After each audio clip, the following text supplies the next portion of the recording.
Salut, Ayo, Ayao. Je suis frère Zadi. Depuis un certain temps, je suis en train de vous conduire sur mon chemin, le chemin du solfège BT. Il me semble que beaucoup ne comprennent pas encore bien la démarche. Eh bien, la démarche est simple. Il s'agit pour nous d'apprendre nos langues. Mais pour apprendre une langue, il faut une méthode. On ne peut pas apprendre aujourd'hui la langue avec des méthodes qui ne sont pas avérées, qui ne sont pas bien constituées. Apprendre les phrases par cœur, ça ne suffit pas pour nous. Pour nos langues africaines, qui sont des langues à ton. On peut apprendre la phrase par cœur et quelques temps après, on a oublié. Or, changer un mot, une certaine hauteur, mais c'est dire autre chose. Parce que chaque syllabe contribue au sens du mot qu'on veut dire, de l'idée qu'on veut exprimer. Donc les mots ne sont pas dits au hasard. Plus particulièrement en BT, il y a de la précision. Quand vous prenez un dialecte BT, par exemple celui des Guivérois, parce que les langues marchent comme ça un peu, par clan. Alors si vous prenez le dialecte BT, bon, je ne discute pas sur le mot dialecte, mais je veux dire le parler BT des Guivérois. Mais chaque mot que vous prononcez est contrôlé. On contrôle quoi? La hauteur de la syllabe. Dans un mot, on peut avoir une seule syllabe, on peut avoir deux syllabes, on peut avoir trois syllabes. En général, pour un mot BT, on a trois syllabes. Si on a quatre syllabes, on a déjà une phrase. Deux syllabes, c'est bon, la plupart des noms des mots. 3 plus 4, c'est déjà long. Mais les gens vous écoutent. Quand ce n'est pas précis, vous avez 4 tons. Mais quand ce n'est pas précis, ils ne vous comprennent plus. Parce que quand vous parlez peut-être à la française, on voit un mot qui passe devant nos yeux. Mais à l'africaine, ce n'est pas le même mot. C'est sa tonalité qui compte. C'est quel ton vous mettez derrière les syllabes que vous faites sortir. C'est quelle hauteur vous utilisez. Changer de hauteur veut dire changer de sens du mot. Changer le sens du mot. C'est cela que ça veut dire. C'est pour ça que nous vous montrons une méthode d'analyse, une méthode d'apprentissage. J'insiste là-dessus. Il faut une méthode avérée, une méthode sûre. Il peut y en avoir plusieurs. Il y en a déjà avant que je donne la mienne. Donc, je ne cherche pas à imposer ma méthode. Je cherche plutôt à dire qu'il y a une méthode que moi, j'ai développée et que je suis depuis un certain temps. Ça fait 3-4 ans que je travaille là-dessus. Donc, ça devient mûr. Il faut suivre ça. Nos enfants que nous avons aujourd'hui ne peuvent pas parler le BT correctement. Souvent, je les écoute, mais il n'y a pas la précision dans le parler. Par exemple, quelqu'un dit « Ayo ». Bon, toi, tu vois qu'il vient d'Abidjan. Quand il dit « Ayo », tu es déjà content parce qu'au moins il a dit, il a salué. Mais « Ayo », c'est pas comme ça qu'on dit. « Ayo », dans le parler des Guibérois. « Ayo », Ayawo, du côté des Gagnois. Donc c'est précis. A, Ya, A, Wo. Ça, c'est les 4 tons dont je parlais. Il faut respecter. Si tu dis Ayawo, tu penses avoir bien prononcé. Mais c'est pas ça. Quelqu'un va dire, on ne dit pas ayawo. Ayawo. Ayo. Non. Ayo. Ayo quand les gens sont nombreux. Ayo. Ayo. Ayo, quand je vois quelqu'un qui est tout seul, je lui dis ayo. Quand ils sont nombreux, ayo. Et c'est toujours depuis des centaines d'années, enfin, depuis que cette langue existe, dans son parler, ben, c'est comme ça qu'on prononce. Et si je veux faire une phrase, je dis ayeyi, nous sommes venus. Ayeyi, vous êtes venus. Ça, c'est à Guibirois. La tonalité, cette tonalité est respectée à Guibirois. Si vous allez à Daloa, les gens de Daloa vont avoir une autre tonalité, pas d'autres tons, mais ils vont replacer.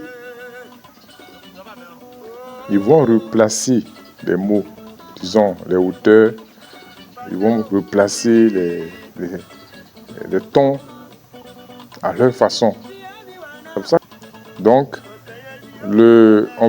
c'est pas la différence de mots qui pose problème. Au niveau des deux parlers dalois, guiberois, on peut s'entendre. D'abord, on s'entend jusqu'à 80-90%. C'est souvent les emprunts étrangers qui peuvent nous conduire à ne pas nous comprendre. Mais les autres mots, on peut s'entendre. Les gens comprennent. Ceux de Daloa comprennent facilement le BT des Guiberois. D'abord, on écoute beaucoup les chansonniers de Daloa, du côté de Daloa, ici et autres. Donc, l'IAD, Niapo Bernard, l'IAD, bon, donc, ils nous ont instruits. Donc, nécessairement, on comprend ce que les gens de Daloa disent aussi. Naori Gimi, ils chantent, ben, nous comprenons. Mon problème ici, c'est pas tellement apprendre ou faire apprendre la langue ou le parler d'un clan BT, d'une tribu BT. C'est pas apprendre le BT d'Aloa à quelqu'un. Mais quand tu parles, est-ce que les gens entendent les hauteurs qu'il y a dans les mots? S'ils suivent bien les hauteurs qu'il y a dans les mots, ils peuvent écrire. Le problème aujourd'hui, c'est d'écrire. Même si les intelligences arrivent pour nous permettre de traduire rapidement dans nos langues, le problème de l'écriture va demeurer dans un premier temps. À moins que les Ivoiriens travaillent, les Africains travaillent sur le ton pour que l'intelligence artificielle reconnaisse les tons dans un mot et qu'ils nous disent que ce mot-là s'écrit de telle façon, se lit de telle façon. Moi, j'ai interrogé l'intelligence artificielle plusieurs fois sur le mot BT. Il dit, mais c'est à vous de créer, d'alimenter l'intelligence artificielle, de lui donner des textes pour que l'intelligence artificielle puisse écrire selon votre prononciation. J'ai fait plusieurs exercices avec l'intelligence artificielle pour voir comment on peut l'entraîner. Bon, comme maintenant l'intelligence artificielle s'est développée rapidement depuis l'année dernière avec Claude, l'intelligence Claude, et ChatGPT qu'on connaissait, comme toutes ces intelligences sont développées rapidement, peut-être que maintenant, avec les travaux que font en sourdine aussi les Africains dans les universités américaines, peut-être que ce problème de tonalité est résolu. Parce que si on développe un ordinateur, on peut résoudre ce problème déjà. Donc, nous n'avons pas l'état actuel, moi je n'ai pas l'état actuel du développement de nos langues grâce à l'intelligence artificielle ou au moyen de l'intelligence artificielle, je n'en sais pas grand-chose. Je fais des recherches toujours, mais la communication ne passe pas pour le moment. Je viens de suivre en tout cas un panel où un professeur, un érudit en matière d'intelligence artificielle est en train de mettre un ordinateur en place pour pouvoir traduire toutes les langues africaines. C'est-à-dire, je parle en Wolof, ou un Wolof parle, plus précisément, et moi, BT, je comprends. Je pense qu'il va aussi étudier le problème d'écriture. Je vais bientôt entrer en contact avec lui pour qu'il me dise comment on va procéder, comment il procède pour faire cette traduction et comment on va arriver à l'écriture. Pour moi, tout peut être beau, mais notre problème qui nous a toujours, je dirais, fatigués pour être simple, c'est l'écriture. Si nous amenons le peuple à écrire, l'éducation sera simple. Ils peuvent écrire leurs idées, ils peuvent écrire aujourd'hui des livres rapidement avec l'intelligence artificielle. Ils peuvent écrire, puisqu'on aura mis tout ça dans l'intelligence artificielle. Donc d'ici 10 ans, c'est fini. Tout le monde saura écrire. Le jour où tu n'as pas de connexion ou bien les machines sont en panne, tu peux écrire. L'homme doit avoir une certaine autonomie par rapport aux machines. Donc quand les machines sont, on les utilise. Mais quand elles ne sont pas là, on est capable de faire un peu.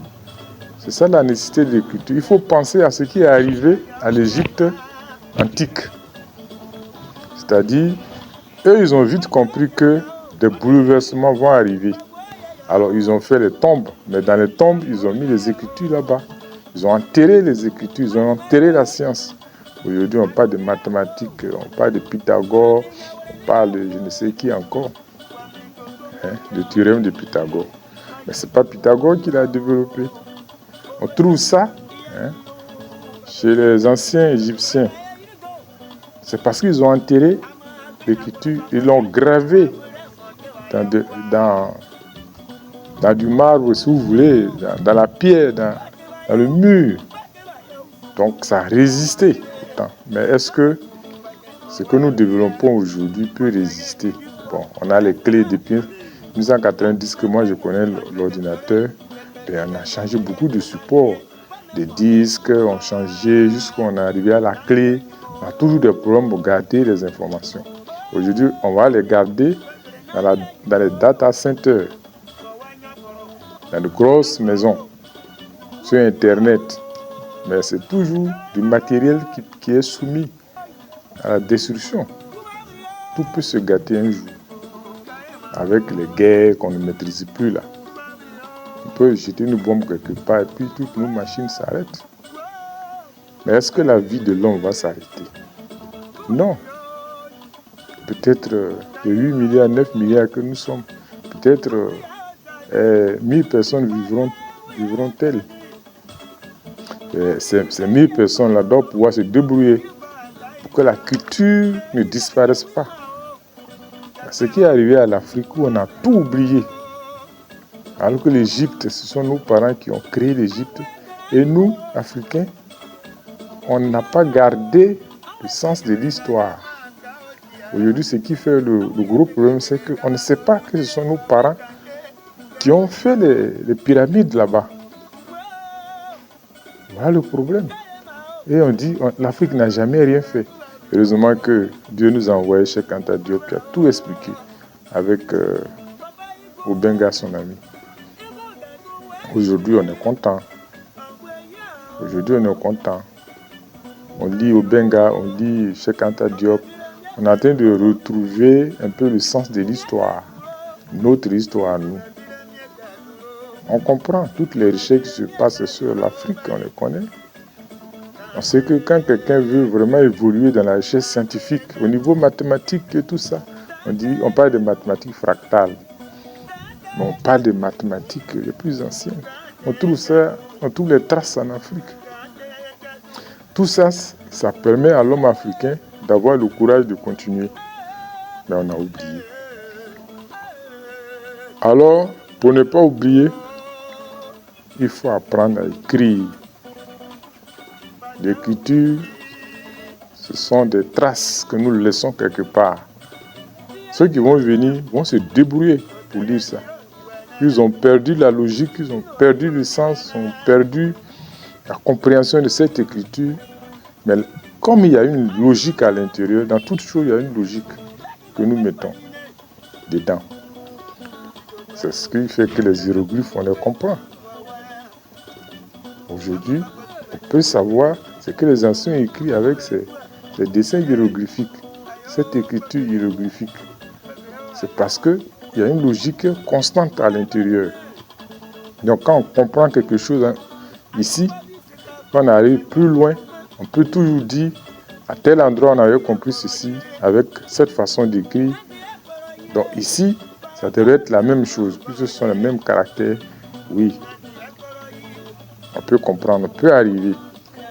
Même s'il y a une façon un peu différente de voir les choses, mais la logique va nous permettre d'avancer. Donc l'écriture est importante. Imaginons un instant que tout le monde écrive.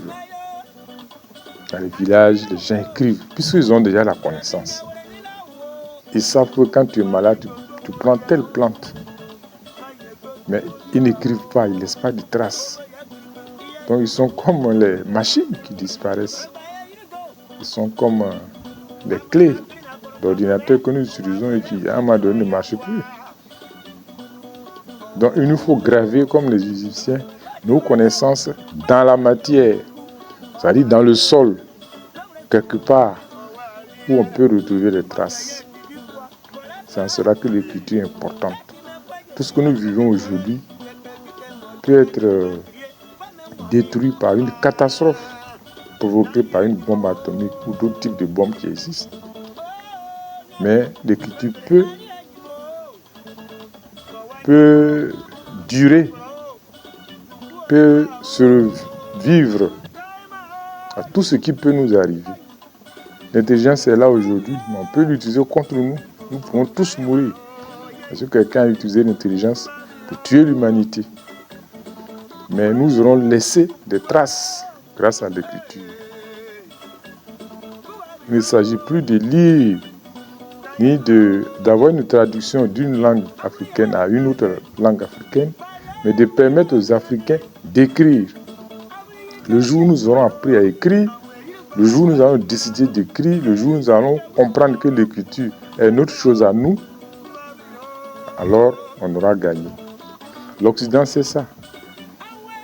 On nous amène toujours vers d'autres langues que nous devons apprendre. C'est bon, nous sommes une communauté humaine. On peut apprendre le chinois, le japonais, le français, l'américain, l'anglais, ainsi de suite.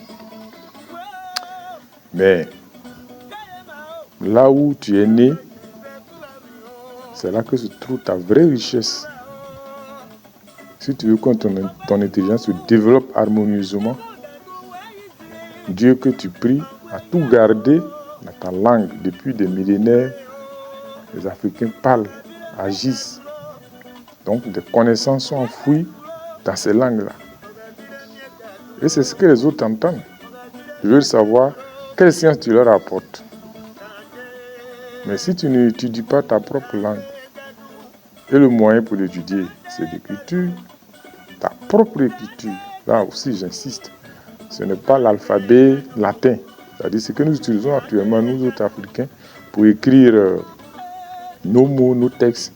C'est pas ça. Il faut inventer une écriture qui corresponde à notre paradigme, à notre vision, à notre façon d'être. Tout est déjà là. Dieu a tout prévu. On n'a pas besoin de se fatiguer. Regardez l'écriture chinoise. C'est ça qui fait d'abord la Chine. Ce n'est pas les technologies. Les technologies évoluent.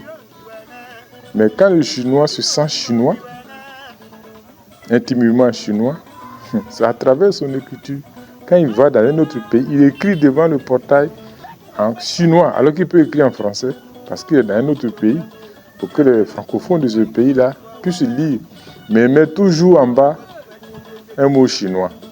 Regardez les hôpitaux qu'ils ont développés. Ils mettent toujours un mot chinois. Quelque part où est passé leur main. Mais le chinois écrit toujours en chinois.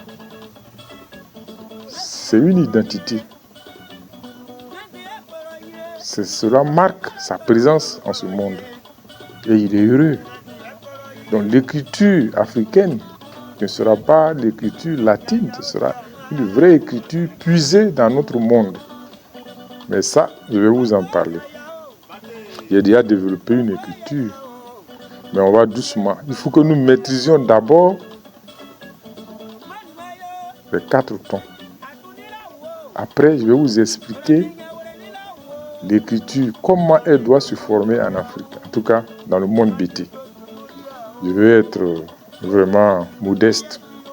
C'est pour ça que je ne peux pas parler de toutes les langues. Je vais parler du petit monde BT des Guibirois.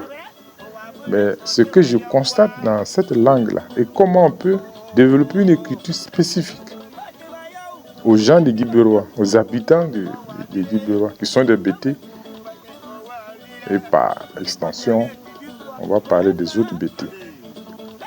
Mais je vais expliquer pourquoi nous utilisons telle syllabe, telle syllabe, telle syllabe, et par ricochet, tel mot. D'où tel mot vient, d'où tel caractère vient. J'ai réfléchi, ça fait 5 ans que je travaille sur ces choses-là. Mais ce n'est pas facile parce que mon travail principal, ce n'est pas ce travail de recherche. Je suis éducateur, je dirige des établissements scolaires. Donc tout le temps, je suis pris. C'est quand je vais à la maison pour me coucher que je travaille encore, j'ai une autre passion. Donc je travaille sur les langues, je travaille sur les mathématiques. Et bientôt, je vais donc parler des mathématiques africaines avec la Wale. J'ai déjà mis en ligne la Wale des hommes chez les BT. On peut regarder mes TikTok et voir ce jeu. Je vais faire la promotion. Mais je vais faire d'autres types de calculs avec la Wale. Le travail est déjà terminé. Le livre va bientôt sortir. Je sais que les gens n'aiment pas lire, donc on va peut-être trouver d'autres moyens. Mais je vais donner des cours. Comment on peut faire au moins les 4 opérations arithmétiques avec la Wale, sans écrire un chiffre comme on fait au tableau là. Non, on n'a pas besoin de... Tous les calculs qu'on fait, les 4 opérations arithmétiques, addition, soustraction, multiplication, division, les 4 opérations auxquelles nous avons à faire chaque jour dans la vie quotidienne, ces 4 opérations, on peut les faire avec un support d'Awale ou le support de la Wale. Awale dit O en BT. On peut faire les opérations sans utiliser une machine à calculer. C'est extraordinaire. Le travail est fait. Je n'ai pas dit je vais le faire. Maintenant que je parle de ces choses-là, c'est que je suis prêt. Je ne suis pas habitué à donner peut-être des vidéos, à créer des vidéos TikTok, Facebook et YouTube. Je n'ai pas vraiment cette qualité-là. Donc, ça me prend encore du temps pour venir parler de ces choses-là. Si quelqu'un me retrouvait, il pouvait s'occuper de ce travail-là, me poser des questions. Voilà.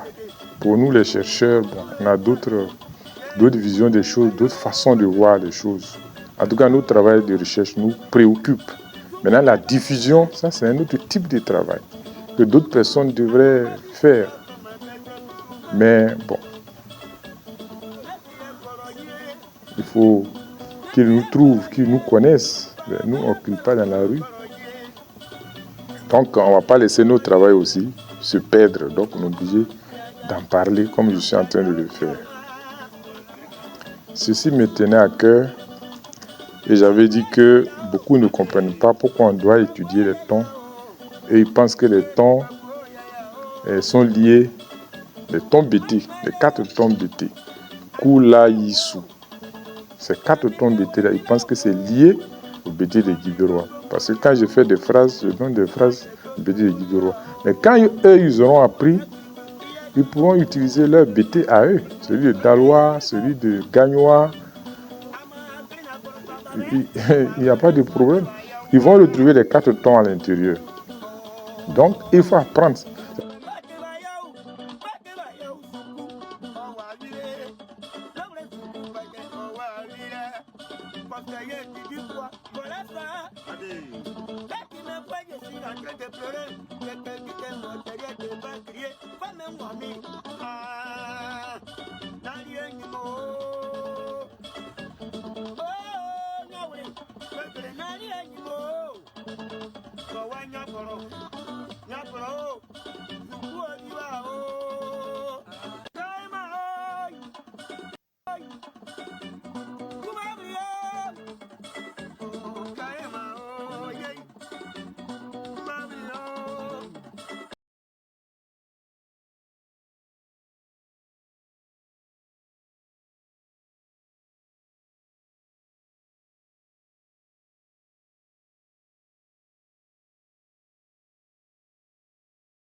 you go and die in your own.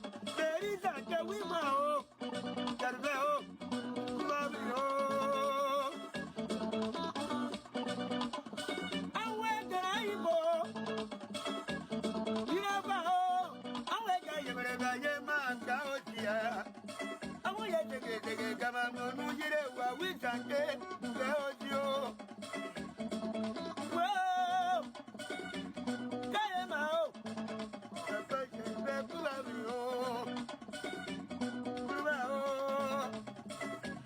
Papa, you go that go where you say, and where you are. Mario, of a villain, Yakazuro,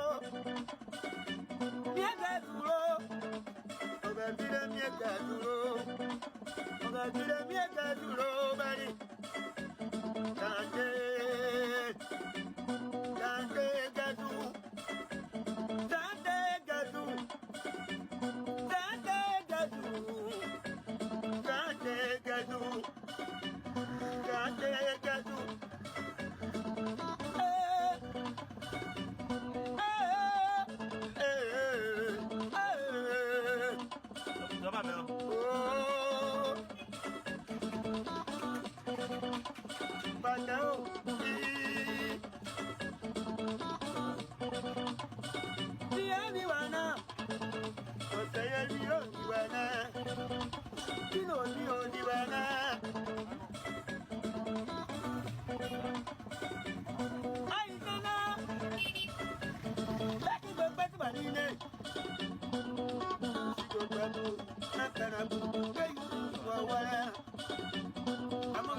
vile miaka duro, oga vile miaka duro bari. Kante, kante gadu, kante gadu, kante gadu, kante gadu, kante gadu.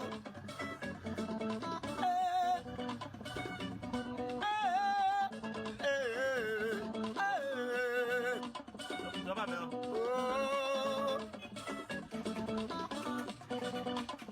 Badao.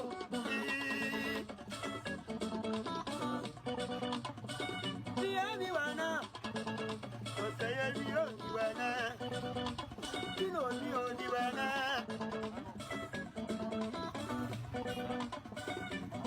Ay nana. Laki bebet banine.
Voilà ça.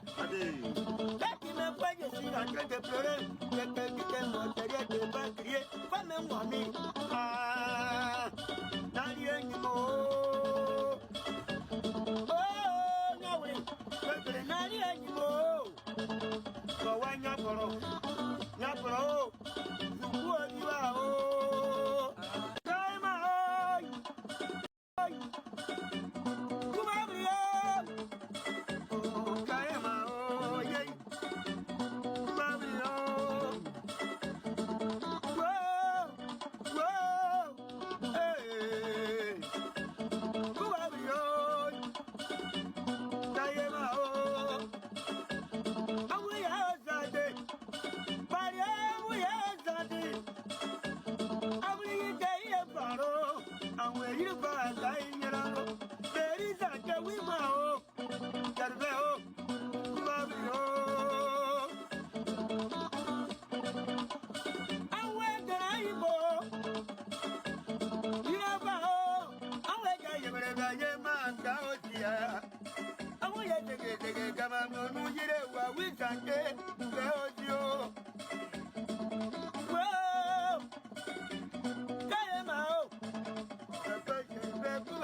Ça va bien. Oh.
Nyakoro, zuku odiwa o.